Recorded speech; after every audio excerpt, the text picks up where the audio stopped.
Do you have documented logs of all of the changes? So you have documented version history docs.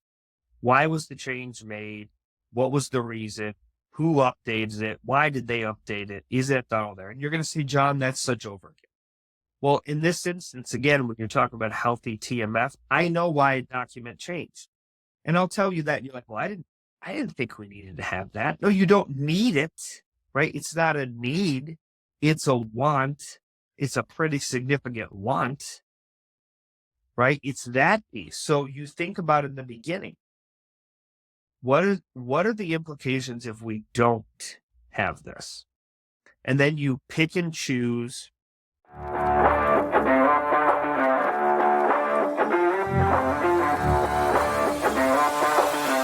Welcome back, everybody, to another episode of the TMF Daily Podcast. I'm beyond fired up for today's show because we're breaking down something absolutely critical in clinical research, something that can make or break your trial, the trial master file, and most importantly, quality. So the guest I have today, John Nocero, will show us why the TMF isn't just a box you check off, but an industry that demands perfection every single time. So, whether you're new to the game or you've been in this industry for years, get ready to learn how to dominate this space by mastering quality in your TMF. John, welcome to the TMF Daily Podcast. Dude, what's going on? It is a pleasure to be back again. Thank you so much for having me. I am looking forward to this discussion, although I'm going to challenge you a little bit already right out the box because I know you're fired up. So you just said, talking about when the TMF has to be perfect. I'm going to challenge that assumption with you today because does the TMF have to be perfect or does the TMF have to be healthy? Ooh, we're in an industry where we're not allowed to make mistakes, whether you work in quality or in the TMF. That's so funny. So, I mean, when we start there, right, when you talk about and have me think about a quality TMF, I think I mentioned this the last time I was here, where I said, what do you consider quality, right? Is there such a thing that is good enough versus perfect? And what I mean by that, Nick, it's the same way when you talk about healthy, right? Mm-hmm. When I'm thinking about it, right, is the TMF. Like you think about all the ICH GCP guidelines that has everything listed specifically, that is essentially the comprehensive quality list of everything you're supposed to have in a regulatory file. But does it really have all of the documents you're supposed to have in a TMF? No, that is not specified, right, directly in ICH GCP guidelines. So to me, as I'm thinking about it, the TMF really has to adequately document all of the trial processes. And really, then it ensures that the patient's rights are respected, the safety is ensured, trial data is reliable, etc. But the reason I say healthy is that people seem to have this idea that all the documents in a TMF are of equal value in documenting these outcomes. And they don't, right? Some documents may be missing, and they may not have a critical impact on your TMF at all. Other documents, there may be small and have a huge impact on it. So I think what you have to do when considering a quality TMF is not really make it perfect, but really assess the importance of the individual documents rather than just consider the overall documents filed. Because there are hundreds upon hundreds of those. Mm-hmm. So give us an example. Like, what's a critical document? Well, first to me, the TMF plan, because that really outlines the structure of what everything is, right? So if you're thinking about it, that to me is first. The protocols, the investigator brochure, like the big docs. But at the same time, there also has to be some sort of structure of how you get the documents out. So I'm saying SOPs and how the TMF runs is a critical document, especially essential that most people tend to gloss over a little bit, but you realize that administrative documents and managing the TMF is almost just as important as the TMF documents themselves. So let's say I just got a protocol amendment. Okay. How much time do I got to file that in the TMF before we're getting like eyes glaring at me? Like, where is it? All right, let me ask you. So, one, what protocol amendment number is it? 3. Okay, that's why I asked the question, because then I'm going to look back and I'm going to say, okay, what's your process? If it's the third one, it should be filed in the same amount of time that 1 and 2 is filed. One thing that I am learning, especially the older I get, and I just turned 49 2 months ago, although I look 30. The hardest thing for me really is coming to this answer of when someone asks me about something. That depends. It depends. So you say protocol amendment. Someone's going to get on here and go, has to be in within 24 hours. Well, it depends. What is the process that you say it's supposed to be? Were your other amendments filed within that time? Do you allow a deviation of a day or two? It depends. If so, then it's still within the time frame, right? Is what is outlined in your plan, you're doing what you say you're doing. If so, it's fine. So you're looking for consistency. I'm what it's 100%. good at. Now, you know this too. I am the compliance guy who lives in the gray. Because really, like anything to me, when you talk about quality and compliance, most people that ask me compliance questions really are saying this. John, I want to do it like this, but how do we do it like this and still be compliant? That's why you have to think and you have to have those negotiations and talk to people. Because if you just the person that says no, it has to be this way, then somebody's going to get upset about something, right? So you always go back and say, why I mentioned to you if it's good enough. Can it get through an internal audit? Can it get through a sponsor audit? Can it get through an FDA inspection, right? Because ultimately, like when you talk about findings on things, the biggest thing to me is, okay, we do an internal audit of the TMF, Nick, and we're missing some communication plans. Is that really going to get you a 483? Like, really, is that going to get you the 483? Those are the big things that people, I think, need to worry about. So it's really defining the critical documents and processes and make sure those are followed and you weight them differently. Mm-hmm. Yep.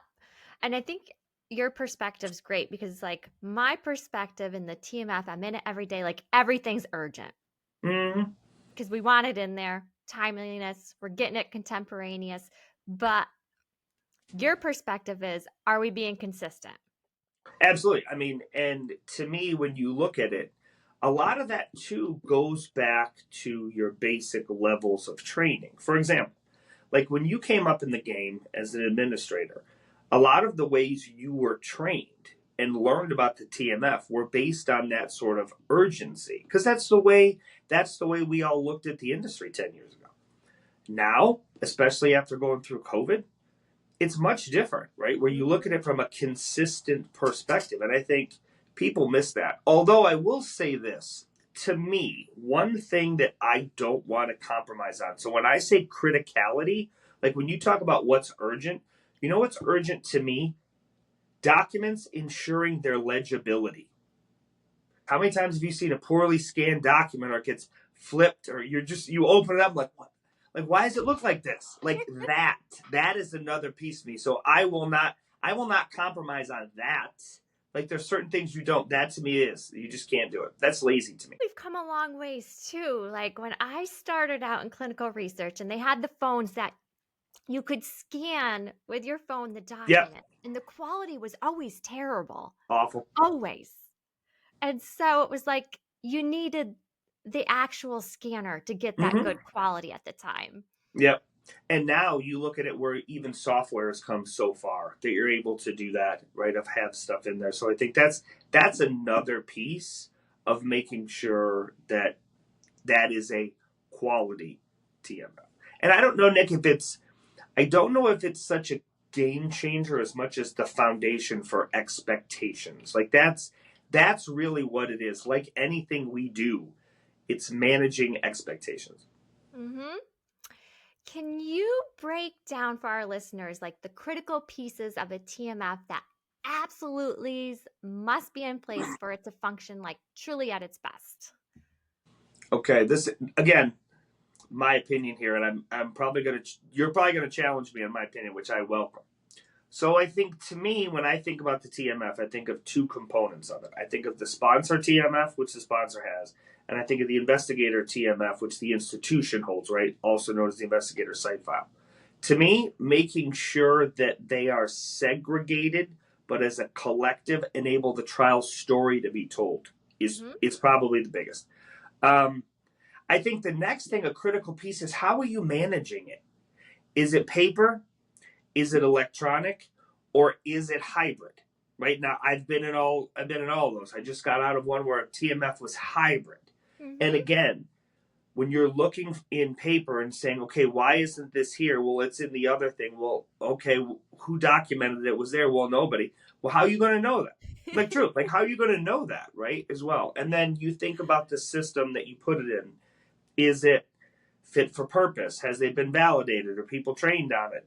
Were procedures in place? And don't use multiple electronic systems. Well, we keep this in the paper, but then we have this one here, and then this one lives on the SharePoint, and it's all together, and it's the TMF. No, you got uniformity for me, right? That to me is the biggest pieces, and is it all documented somewhere, right? Is the responsibilities done? Sponsor has the responsibility for theirs. Institution have the overall responsibilities for theirs. But at the same time, who is managing the overall pieces of it, right? Who is the overall administrator in charge? Who's responsible that it's starting at the beginning of the trial, or how the documentation's going to be added? What's the timelines? Like, all of those things. Like, those are the pieces I think that it gets missed, but they're so critical for it to function as best as it can. And you brought up something that a lot of people probably aren't going to like, but it's What's that? so true. The double filing of, Hate it. well, I've got this document on SharePoint, but I've also got it on the Why? eTMF system. What? Like, seriously. Like, I get it. Like, you're supposed to back up, which is one thing. But are you so nervous about something happens that you're going to do double and triple work just in the hopes of, well, if the power went out, I know that it lives here. Well, you are putting all this work into, truthfully, a minuscule percentage chance. And someone out there is going to tell me, yes, John, but it's going to happen. There's going to be, 1% of the time it might happen. 99% of the other times it doesn't. It's just like sleep, Nick. 99.999% of the days I wake up. One day, there's going to be one day out of 79 years that I don't. It's this. I look at the same sort of disaster, and if you want to prepare for that, giddy up, great. If you want to spend all your resources and time, but most people don't have the resources to spend on that. They just don't. Yep, you said it right there. So, I'm always going to bring it, right? Right. What are the most common mistakes you've seen when it comes to managing the TMF quality, and how can people just avoid falling into those traps? I got two. The first one happens on the research sites itself. It's when someone leaves. Most sites do a terrible job in transitioning responsibilities, and I don't know if that's because most people now just leave, right, without any sort of notice, and no one picks up their work, or at the same time, how are you documenting? How are you documenting it? Got to be a transition plan for who picks up that work. I think the next trap, is the 5 W's: who, what, where, when, why. Who's in it? What are their responsibilities? Where are they allowed to go in it? When are they in it? Why are they in it, right? So who holds it? Who accesses it? Who oversees it? And I think a lot of that is really due to the fact that there's no regular training on the TMF. Like, you may get it as part of the onboarding process, maybe, right? So you're up to speed from the start, but where's the continual education piece? Oh, Nick was trained on it. Well, when? Her orientation. Dude, she's been here 5 years. Well, I know she did it that one time. Like, where is that continuous piece, right? So it's like anything. It's that continuous education that I think quality teams should put into place related to a TMF that they just don't, and they need to. You're hitting all the points, and I want to go back to the one Sure. that really gets me, and it's that you see it in a lot of companies too. The exit, the person leaves, and then there was like no signing out of the study. Nope. There was no handover. And then the end of the study comes and they're still signed on to the study, but they don't even work there anymore. Just on the DOAs, like I was just looking at something recently where DOAs hadn't been updated, right? And you hadn't even done closeout, but at the same time, like you look and I'm like, well, who's this? Well, they haven't been here. Well, why are they still on here? Well, the PI left. Well, why did the PI leave? Well, and then what's the transition plan for that? So again, it's like the world's biggest onion a lot of the times. And you know what's so funny, Nick? Mhm. For as regulated as this industry is, people sure make a lot of mistakes with the regulations. You know what I mean? Like they still A don't lot. really understand. And it's not intentional, but there's those things like that where you think about it, was like, isn't there policy for this? Well, yeah. Well, why didn't they do that? Those are some of the things that just gets missed because everything happens so fast now. People are so focused on meeting tight timelines of enrollment goals, and these documents are coming in so fast, and they got to file them, they got to get people to sign them, and they have to do this, right? And the regulatory coordinator's overwhelmed because they have 5 studies that they're trying to manage. Like all of those things, it's really looking at it from that perspective. And then when you do, you can see why these things happen. There's always going to be some sort of recompression Always. of if you want speed, it's going to come with mistakes. Absolutely, right? Just And how it is. you go slow to go fast, but that coming fast only comes with knowledge and experience. So again, when we talk about managing expectations, if you're a brand new regulatory coordinator and they've just given you studies and you're trying to manage all of the reg docs, but one of those studies has an overseas component where there's a number of different sites there. Another one of those studies has 10 different sites in North America in different time zones where documents are coming in. Like, you really have to look at that. It's not just like, oh, Nick manages the TMF. That's fine. No, it really isn't. So you really have to assess that piece, and I don't think people do. No, the quality really suffers. Absolutely. So let's just be real here. We always are. How does staying on top of things in real time impact the overall quality of a TMF? So I talk about the TMF is healthy, right? So let's equate this to working out. So think of it like this, right? Yep. So if you're talking about staying on top of things in a workout perspective, it is tracking your workouts, your reps from session to session. Do you feel like you've recovered well enough? Are you tracking your diet? Are you tracking your portion control? Looking at your macros, etc. And someone's going to tell me, oh my God, John, that's so much. And I said, right, you know what? It is. But people make it so difficult because they want to. And I get it. Like the more advanced you get, you want to do that. Cool. You want results faster. So staying on top of things in real time as it relates to the TMF, it's really performing a healthy dose of QC. Like that's really what it is. And there's several different layers that you can perform, right? So documenting the quality checks are the core of all activities. Does that mean that you have to look at every document? Well, if you don't have time to do it, no. Because how do you base that on, right? I mean, I get doing quality checks or being the core of all activities, but at the same time, you also have to cross-check to make sure things are in its place. Did you think about that? How is this tied into your metrics? Because most places I know should have TMF metrics, but they don't. They just don't.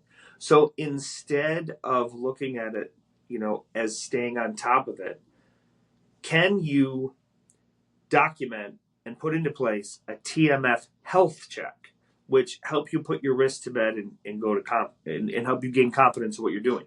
I think that, it's like going to the doctor. You go to the doctor twice a year, you get your blood work done, make sure everything is in order. That's really what staying on top of a TMF is to me. Like that's what that piece is. It doesn't have to be so arduous, so difficult all the time. People make it that way, and then they wonder why they can't do it, right? Don't be that aggressive to a plan that you can't even do. And that's the most important piece, right? I tie back to the pull-up video that I sent this week, right? And I said, hey, you know what, Nick, when you get to the playground this week, bang out like 5 sets of 10. And you're like, hey, John, how about for the beginners, we just do 1? And then you take that and you say, okay, if you've never done TMF QC before, for the beginners, take 1 section and look at it. You know, one of the reasons why I like the TMF reference model is it's broken down into zones.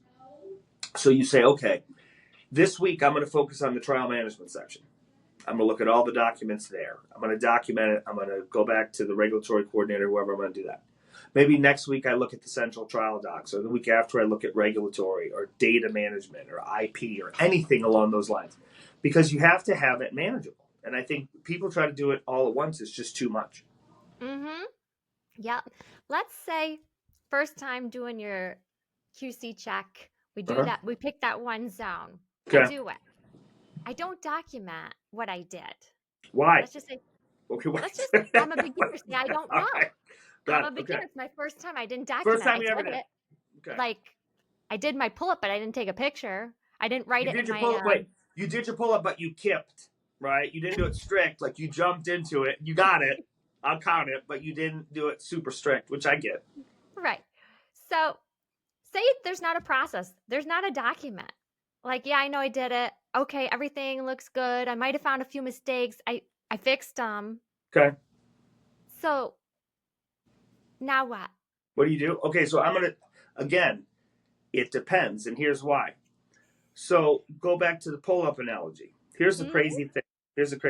Most people will say, you need to do full pull-ups, dead hang, chest to top of bar, and hold it there for a second. That is a real pull-up. That's what people say, right?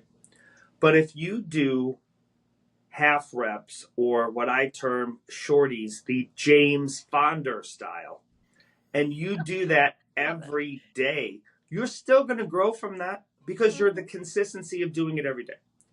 When you think about the very first time you did it, like if you and I were going to do it and I was going to send you in there, I would say to you, okay, what are you going to do when you get in there? Well, John, I don't know. Well, if you're my direct report, dude, that's on me. Like, I have to provide you the instruction of being able to do it. And that goes back to having the readiness from a managerial perspective to have a process that you can pick up and align and then train you on it so this doesn't happen.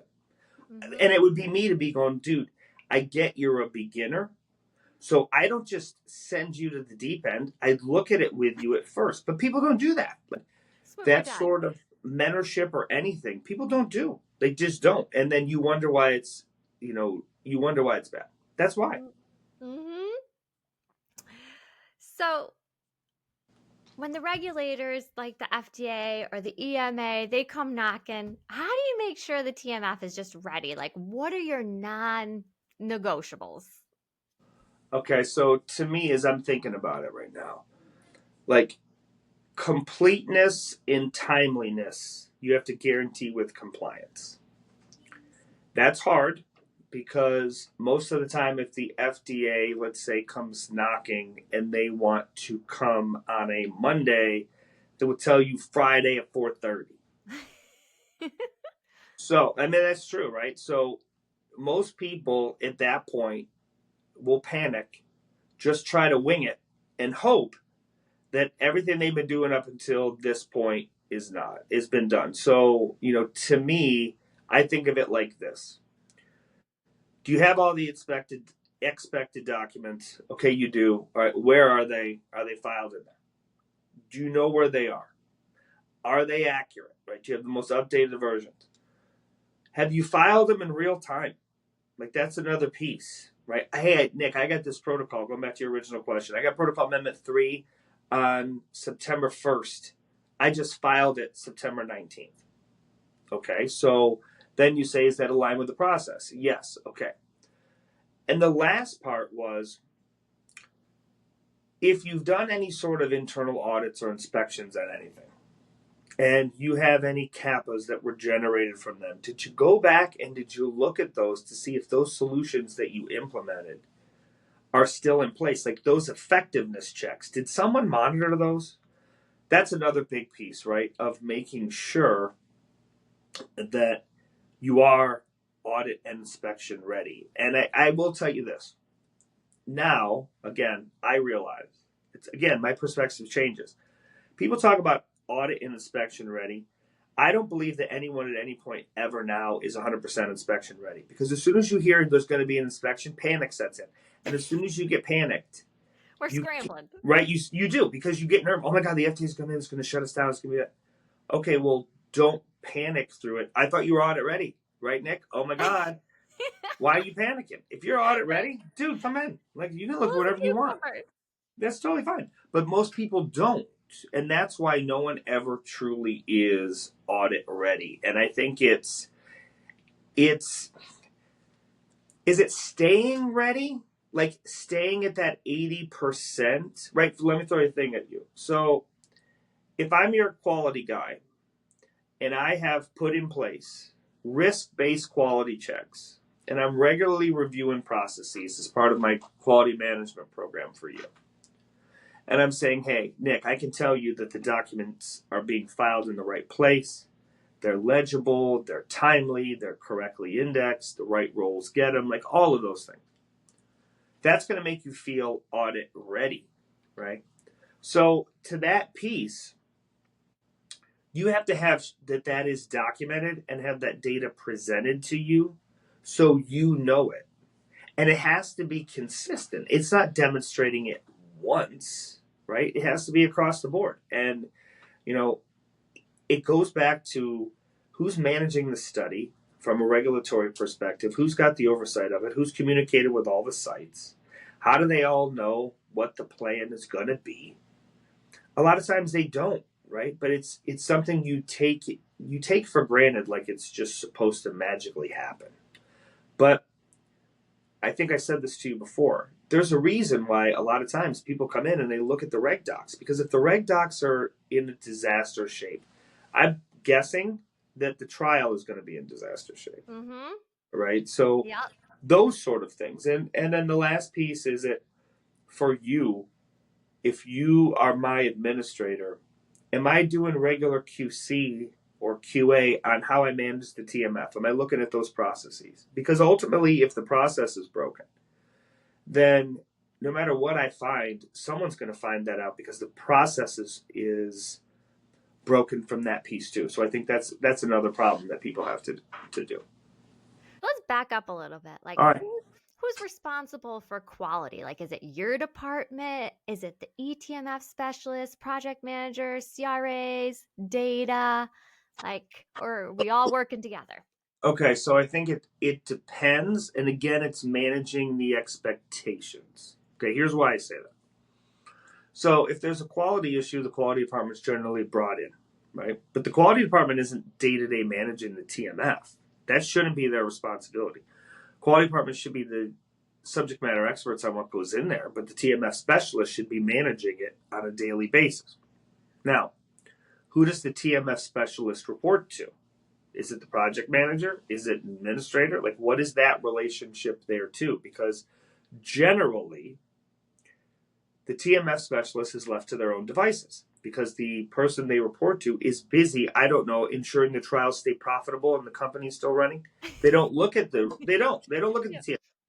So you also have to know, like, what the TMF specialist knowledge base is and how they do that.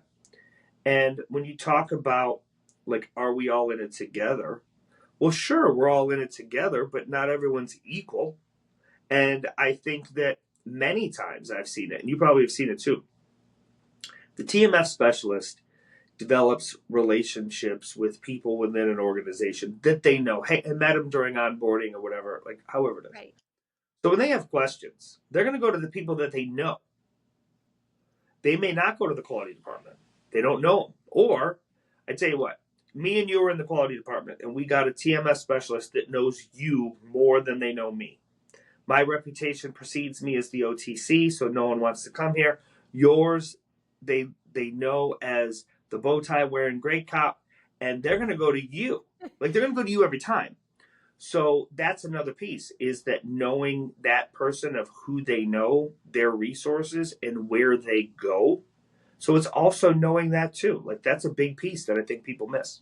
Mm-hmm. Yes, Okay. definitely. Such a good analogy. Thank Thanks. you. Let's talk a little bit about preventing gaps. Like, what's your strategy for ensuring every single document is where it needs to be, exactly when it needs to be there? Now, when you say that, I'm thinking you're talking version control. Like, that's really where it is for me, right? Because document of being there, maintaining an accurate version, the most recent version, that's essential to understand that the most current documents are used in reference, right? To me, you need robust version control processes.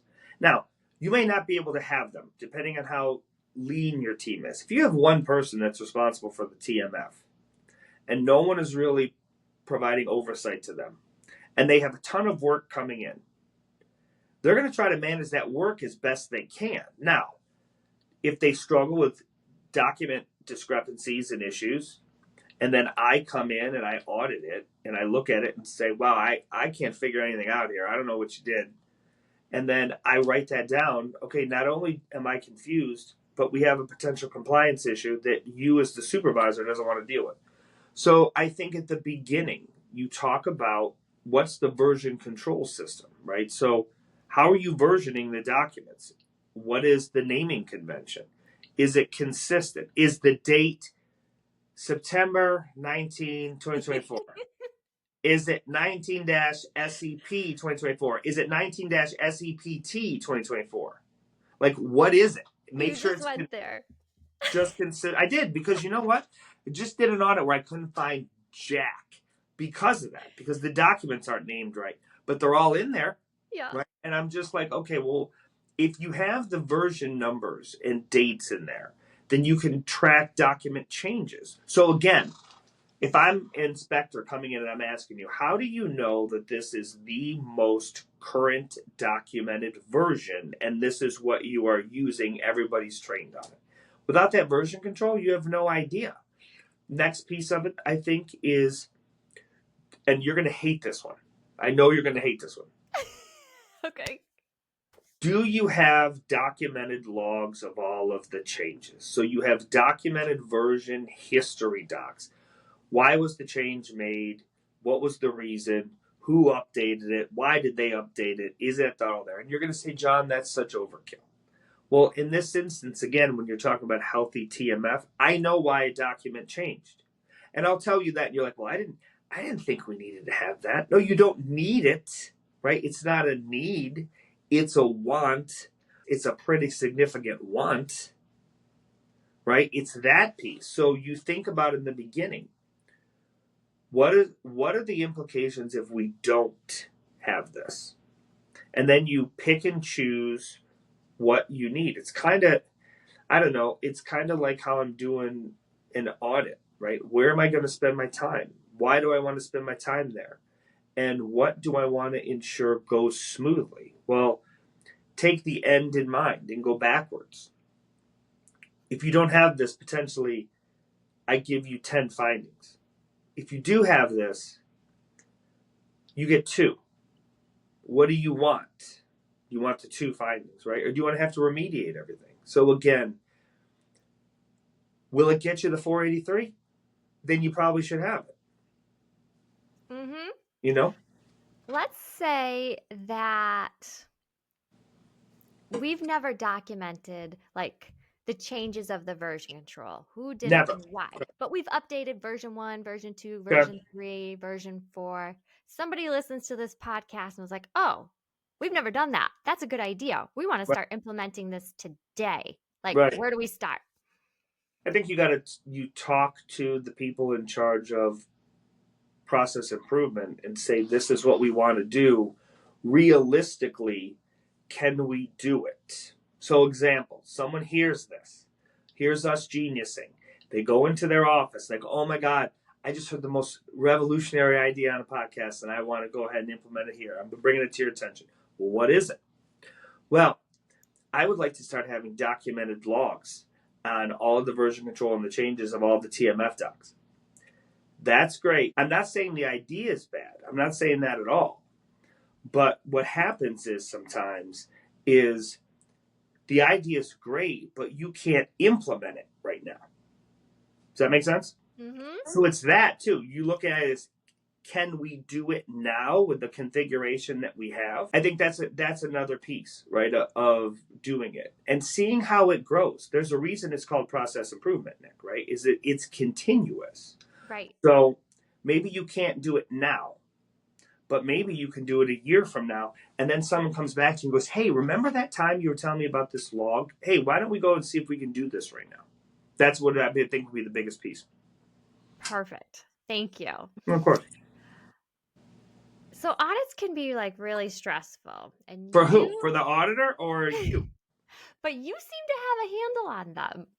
I've just done so many of them. I mean, to me, like I got a process. I know what works for me as an auditor. That's the biggest thing. And also, there's a part of it is you just have to love to do it, right? So again, you think about the work that it takes to go in, perform an audit. Is it necessarily going to be smooth? No, it depends what you find. For me, the only reason I got a handle on it is the question I always ask myself. John, where am I going to spend my time? Right? When I first go into this, where am I going to look? What's the biggest risk? And has there been any issues with the risk? If so, I have an idea. Okay, then I know I need to look there. It's very much like if you're doing internal audits versus external. So if you're my administrator, right, and I'm your auditor and head of the quality department, essentially, we're living in the Gacy house. And it's my job to know where the bodies are buried and know where to get people away from them because they're there. And if they find them, okay, then I know that we have to have an explanation. But you have to trust that I know where they are. And you have to let me find them and come up with a plan with them. So that's the thing. I mean, for all that, I realize that quality still runs in tandem with ops. They have to partner. You have to have a full level of trust and understand what they want to do. And I think that's another piece of that. It's just you learn that over time, right? I'm 49. I've done hundreds of these. If I was 30 and brand new into this, I wouldn't have that perspective. But the older you get, your perspective changes. Really does. So for the newer folks out there, like what's one habit they should build like right now if they want to crush it in the TMF from day one? Okay, so when you say crush it in the TMF, I'm assuming that what you are saying is they are a TMF specialist and they want to make sure that the documents are all where they're supposed to be forever. Right? That's what you're saying. For me, it's knowing the TMF plan, like back and forth. Where is everything supposed to be? What's the document configuration name? How soon are they supposed to be there? And are they always there? Right? It's really the basics. Do you have the basics? Do you know what you're supposed to do for your job? Okay, great.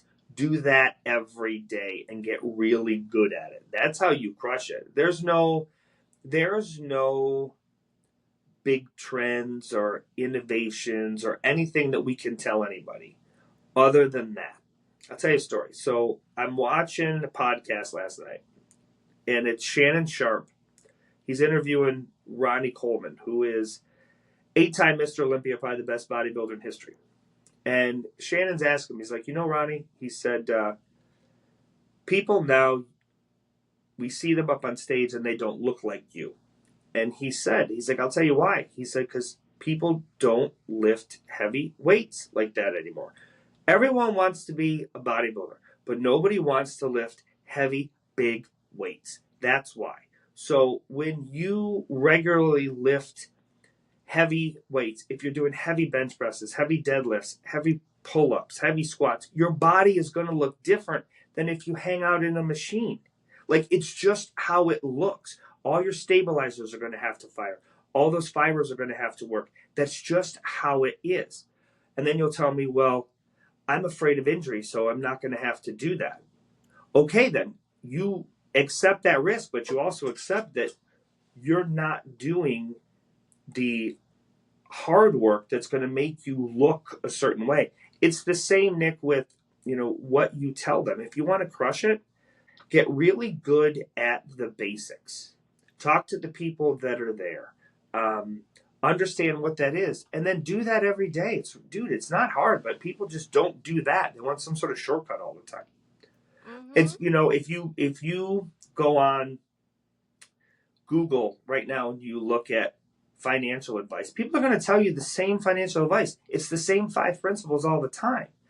Invest early, diversify, spend less than you earn, save your money, do it 70 years. Of course, how do you think Buffett did it? Did the same thing. Like, do that. You're not trying to reinvent everything. All of a sudden, I get it. All of a sudden, you're the one, right? You're the one person that's going to come with this brand new thing, and everyone's going to be like, no. Why don't you just do the stuff that works? People appreciate that way more. Mm-hmm. I just had this exact conversation the other night. Like, there's nothing wrong with staying in your role like a clinical trial assistant 2, 3, 4, 5 years. But people want that fast track. Now. Now. Like, I did it in 3 months. I want to be a CRA. Instead of mastering those skills. Mm-hmm. Like, you cannot learn everything in a clinical trial in a year. You can't be exposed to even the therapeutic areas.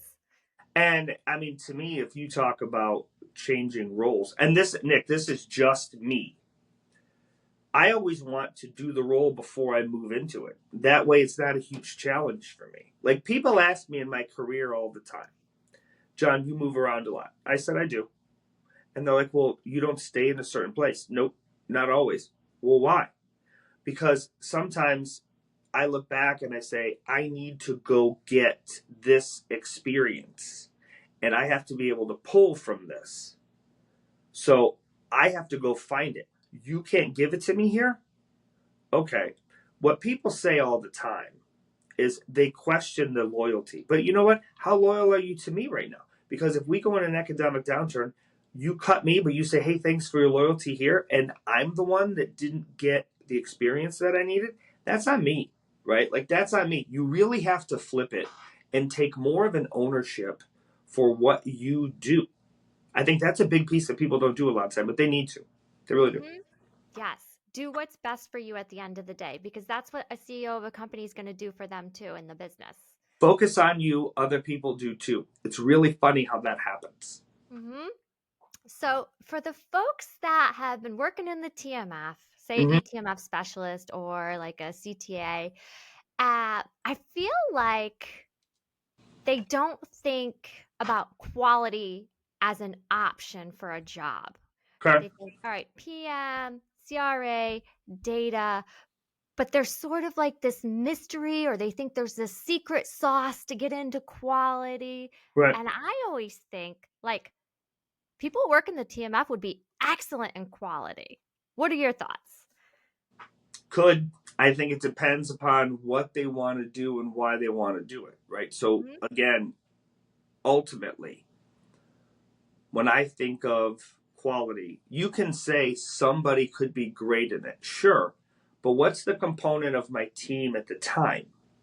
I'm not saying you wouldn't, but again, it's when I think about the right person, I think about right seat, right fit, right now. Is it really ready? Are you ready for that right now? Oh, you want to do it and I have an opening. Great, but you have no idea how I structured my team.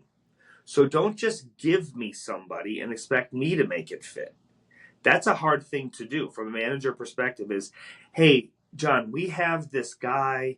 His name is Bill. He's been here 2 years. He really wants to do quality. Can you take him? What you're really saying to me is, John, we got this guy named Bill. He wants to be promoted. I can't do anything else with him over here, but I want to keep him. He's a loyal employee. He comes to work every day. He doesn't take off. Can you use him? And, oh, by the way, you're going to get him anyway, so figure out what to do. That's what you're telling me. So just be honest, right? Say that. That's true. But again, like, people don't want to say those things because that is the raw, harsh truth. And still, there's a way to say things and be assertive and get your point across, while at the same time You don't have to be a jerk about it. So really, what it is you could be really good at quality. You could, but maybe the quality that you're really good at is going to be 2 jobs from now. So you have to open up the conversation with the people in the department and say, hey, this is what I'd really like to do. I'm not sure. I'm going to take a chance at it and go ahead and do that. But it's hard to say. Sure, you probably have the basic skills, but as I'm looking at it, what part of quality are you talking about? Are you talking about a QC analyst? Yeah, maybe. You could be pretty good at it.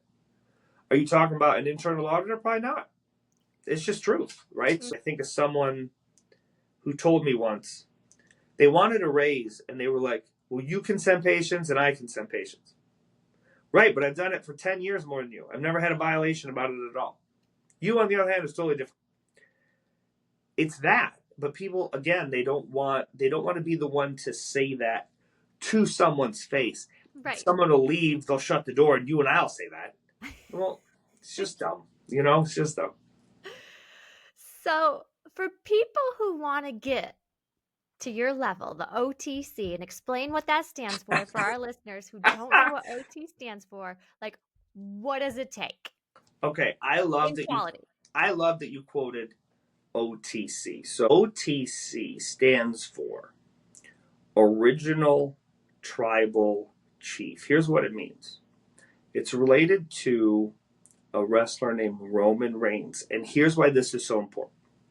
So Roman came in about 20 years ago, and he was pushed hard down fans' throats. Like, oh, this is the guy you're going to cheer. We want you to cheer him. Well, we don't want to cheer him. Well, screw you.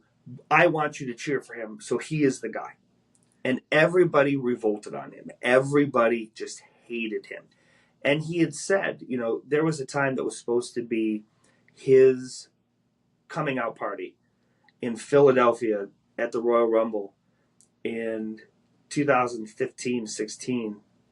And he won and everybody booed him. Now, can you imagine being in an arena with 40,000 people and it's supposed to be the moment of your life, and the soundtrack of it is everybody booing you? How difficult that must have been. Right. So he has, and one of the reasons why I respect him so much, he has leukemia, and he's on medication for the rest of his life. And when the pandemic hit, he left because he's going to be, quarantined, isolated, because he's at greater risk of catching COVID. And at that point, no one really knew what it was to the level. So he was home, and he said to himself, if I am going to do this, I am going to do this my way. I'm not listening to you. So he came back, and he came back as the head of the table, the tribal chief. And he ran that for about 3 years. And at WrestleMania this past year, he lost. So he went away again, right, to reinvent himself. And he had someone else in his family end up assuming the mantle of tribal chief. And he wore the sacred ulafala, which is the red lei that goes around your neck that's given to you by your Samoan ancestors. So Roman came back at SummerSlam in Cleveland this year, and the reaction for him was crazy off the hook. And he came back in the shirt that said OTC, Original Tribal Chief. And he finally spoke last Friday, and he said this. He said, things around here change, except me. I'm still going to do this my way. This is still my company. I am still the guy. And it just got, crazy. So again, there's something about being authentic to who you are, right? His catchphrase is, acknowledge me. When he said this off the hook, he said, I really wish that somebody at some point would just acknowledge me for what I've done. And someone said, wait, what did you just say? He said, I just wish someone would acknowledge me. That's it. So that's how he got the phrase, right? Acknowledge me. That's the microcosm. That's the core of what it is that he does. And he said, respect me. Respect my work. Give me my flowers now, while I'm here, not while I'm gone. I've earned it. I deserve it. I want it now. And if you don't give it to me, I'm just going to take it. I mean, there's something about that that's really strong where someone does that, right? So you have to just get to the level where you are 100% good with who you are, what you are, the decisions you made, all of those things. And once you do, that's OTC. I mean, I went from last time I was here, you said I was Becky level. Now I'm OTC. I'll take that. Head of the table. I'll take that. All right. So I always end the podcast with the two same questions. And the first one is, what's the best career advice you've received and who's it by? I got two things for you. First, you're going to suffer if you're busy. You're going to suffer if you're lazy. Choose your suffering. Ooh. We just wrote an article about this. No gaff, which they can figure it out if they look at it and they can go read it. Link it in the notes, however you want to do it. But it's true. Like, there's going to be a piece if you suffer. If you're suffering, you're so busy, then you're going to be out of balance. But you're still grinding and you're still working. And as we talked about yesterday in Brick by Brick, you can't ever let your grind get broken. But there's still a suffering that goes into that every day, right? Of doing what you want to do and still doing it even if you don't want to do it. Now, the next one, this is one that I love and I just read it. Whenever there's a gold rush, don't be the one digging for gold.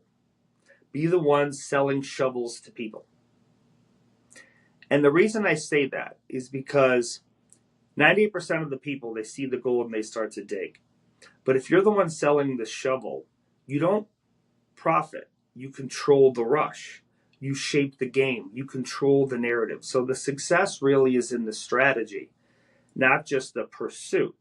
It goes back to what our foundational saying is, trust the process. That's really what it is. So you have to really figure out what that is long run, play long run, and do that. Be active, open your eyes, figure out what that looks like, and do that. Now, we've never talked about this before. I've never asked you before, but I gotta know. Okay. What's your favorite TMF document and why? I still love the protocol. I'm still the guy who's really interested in figuring out why the study is set up the way it is, and especially goes into, like you asked me earlier about auditing. So as I'm preparing for something, and I'm thinking about data integrity, I still go back and be like, okay, what's the primary endpoint? What's the secondary endpoint? What are they trying to measure? And if you're looking at it from a risk-based perspective and you're looking at that data, you're going to look at that data first because it's related to the primary endpoint. That's really what they're concerned about.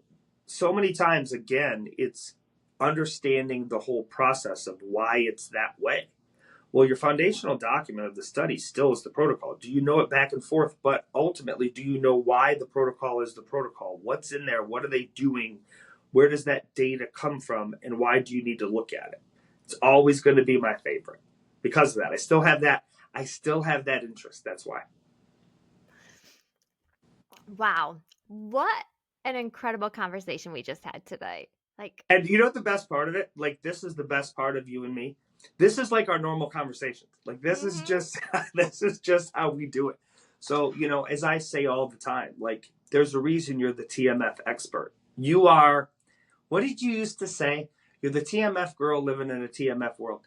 No, I live in your world when I come here. And that's what the coolest part about it is, right? Of doing that. So, no, I always appreciate the opportunity. You know that. This is like exactly the kind of insight that can transform not just someone's trial, but their whole career. And I just want to thank you, John, for just being here. I know our listeners are walking away from this episode with a new perspective on how they can approach the TMF and own it. No, thank you.